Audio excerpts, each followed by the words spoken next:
Halo, gue Victor, dan setiap tanggal 1 Juni, kita semua di negara ini menggelar sebuah ritual teatrikal yang megah.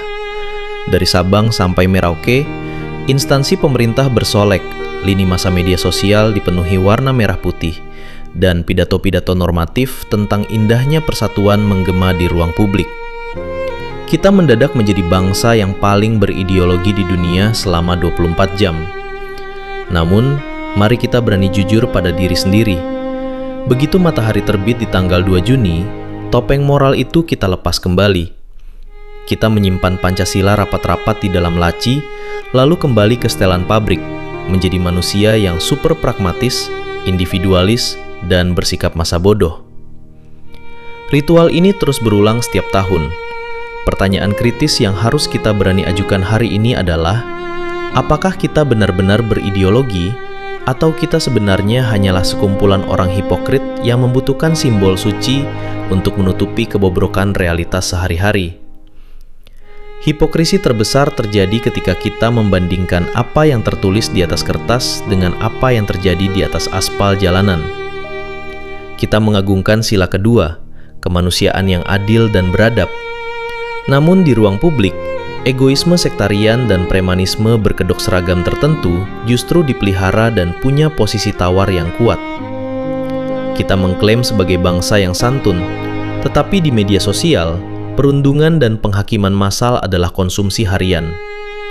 Kita melihat manusia lain bukan berdasarkan adabnya, melainkan apa sukunya, apa agamanya, dan seberapa menguntungkan dia bagi kelompok kita. Lalu mari kita tengok sila kelima, keadilan sosial bagi seluruh rakyat Indonesia. Kalimat ini rasanya makin hari makin terdengar seperti satir. Di atas kertas, pasal-pasal konstitusi kita menyebutkan bahwa kekayaan alam dikuasai negara untuk kemakmuran rakyat. Tapi di lapangan, yang kita saksikan adalah kapitalisme ugal-ugalan. Jurang antara si kaya dan si miskin melebar menjadi jurang pemisah yang struktural. Akses terhadap kesehatan yang layak, pendidikan yang bermutu, dan ruang hidup yang aman telah bergeser dari hak warga negara menjadi barang mewah yang hanya bisa dibeli oleh mereka yang punya kapital atau privilege. Bagi kelas pekerja yang harus menghabiskan sisa energinya demi bertahan hidup dari bulan ke bulan, jargon-jargon ideologi ini tidak lebih dari sekedar bualan kosmetik yang tidak bisa mengenyangkan perut. Mengapa ini bisa terjadi? Mengapa sebuah ideologi besar bisa kehilangan taringnya dalam praktik nyata?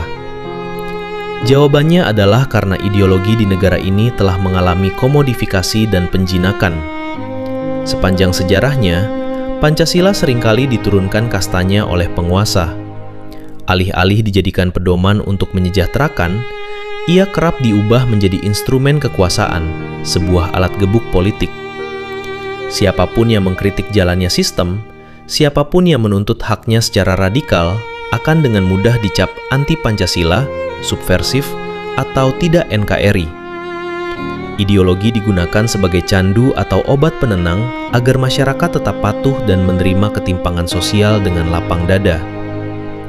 Dampaknya, secara kolektif kita mengalami pergeseran menuju pragmatisme radikal. Masyarakat mulai menyadari bahwa bersikap idealis dan memegang teguh nilai-nilai moral seringkali justru mempersulit hidup di negeri ini. Untuk mengurus administrasi yang lambat, kita memaklumi uang pelicin. Untuk mendapatkan pekerjaan, kita mencari jalur orang dalam. Kita mengutuk korupsi secara makro di televisi, namun memaafkan korupsi-korupsi kecil di tingkat mikro yang kita lakukan sendiri demi efisiensi.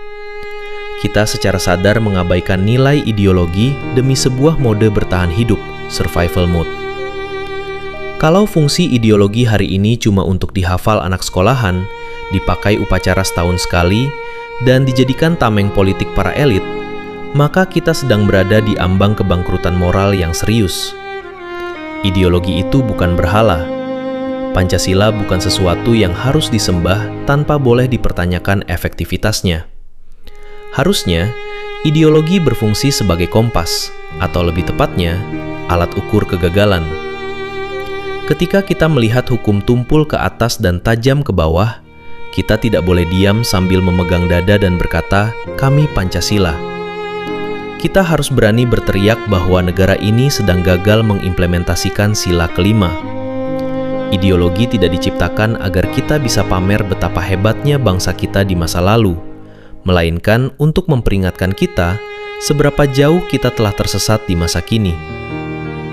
Berhentilah menjadikan Pancasila sebatas kosmetik penutup luka sistemik, karena sebuah bangsa tidak akan pernah menjadi besar hanya karena masyarakatnya hafal teks di atas kertas, melainkan karena mereka memiliki keberanian dan konsistensi untuk mewujudkannya dalam dunia nyata. Selesai upacara, mari kita mulai berkaca.